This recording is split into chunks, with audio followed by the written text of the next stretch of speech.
रोज सकाळी नाश्त्या अगोदर अर्धा तास व्यायाम. तेवढी एखादी सिंपल गोष्ट केली तर ती सगळी औषधं ज्यांची कामं आहेत आपल्या शरीरातल्या रक्ताच्या गुठळीच्या विरुद्ध लढून त्या रक्ताच्या गुठळीला विरघळवून टाकणे, अशी सगळी औषधं आपल्या शरीरात फुकटात निर्माण झालेली असतात. त्यांना ऑन करण्यासाठी रोजच्या रोज सकाळी आपण उठलो की नाश्त्या अगोदर अर्धा तास व्यायाम जर आपण केलात तर तुम्ही ठणठणीत. ही पहिली उपाययोजना.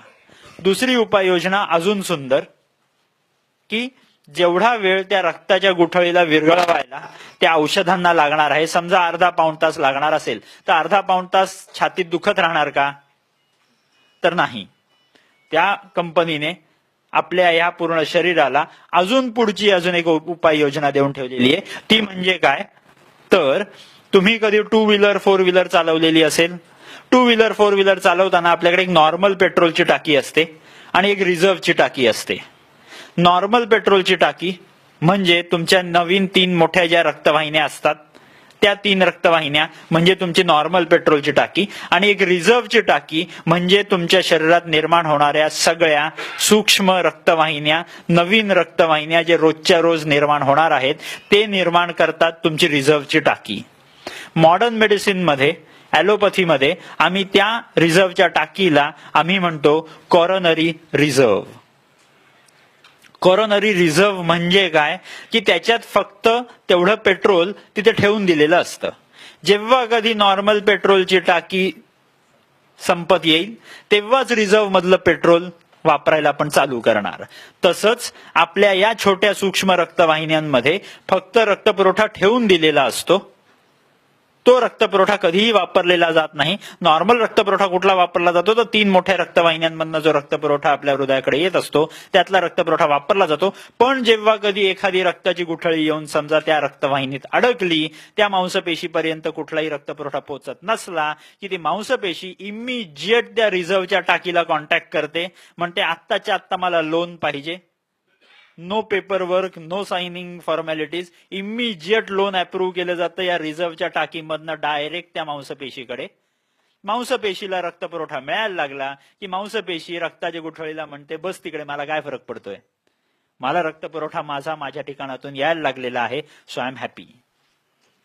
प्रश्न असा आहे की ही रिझर्व्हची टाकी जी आहे, ही रिझर्व्हची टाकी हिच्यात सुद्धा जर पेट्रोल असलं तर नशीब. जर रिझर्व्हच्या टाकीमध्ये सुद्धा जर पेट्रोल नसलं तर प्रॉब्लेम. म्हणजे थोडक्यात ह्या ज्या सूक्ष्म रक्तवाहिन्या आपण तयार करायच्या असतात, या सूक्ष्म रक्तवाहिन्यांमध्ये रक्त आपल्याला साठवायचं असतं. ते कसं साठवलं जाईल तर ह्या पेट्रोलच्या टाकीचं पेट्रोल पंप आहे कुठे, तर परत रोज सकाळी आपण उठलो, नाश्त्या अगोदर अर्धा तास बाहेर व्यायामाला गेलो तर या सूक्ष्म रक्तवाहिन्या रोजच्या रोज छान प्रकारे निर्माण करत राहाल. आणि त्याच्यात तुम्ही रक्ताचा साठा करून ठेवलेला असला तर रक्ताची गुठळी येऊन जरी अडकली तरी पहिली ती औषधं येतील जी रक्ताच्या गुठळीला मोडणार आहेत, आणि दुसरी गोष्ट ही रिझर्व्हची टाकी तोपर्यंत रक्तपुरवठा त्या मांसपेशीला पोचवत राहिली की तुमचं हृदय ठणठणीत. मग असे 200 वेळा जरी रक्ताच्या गुठळ्या येत राहिल्या, पण जर तुमच्याकडे तुमची रिझर्व्हची टाकी सक्षम असली तर तुम्हाला त्या हार्ट अटॅक विरुद्ध घाबरायची गरज नाही. सांगायचं तात्पर्य, व्यर्थ हार्ट अटॅकला घाबरणं सोडून द्या.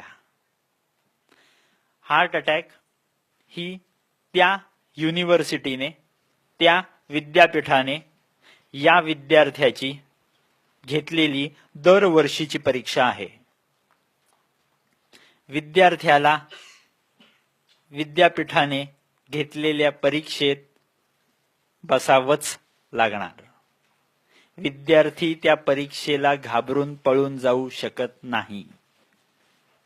सांगायचं तात्पर्य असं की जर विद्यार्थ्याने रोजच्या रोज नियमित व्यायामाचा अभ्यास केला असल्यास त्या विद्यार्थ्याला त्या विद्यापीठाच्या परीक्षेची भीती कधीही राहत नाही.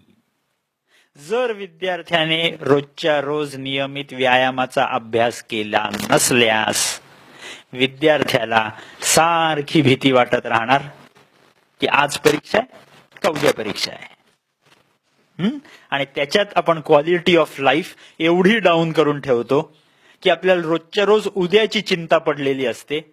आजचा दिवस जो एवढा सुंदर त्याने दिलेला आहे तो आजचा दिवस सोडून आपण उद्याची चिंता करत करत उद्या सुद्धा गायब होतो आणि आज तर आपण गायब करतच आहोत.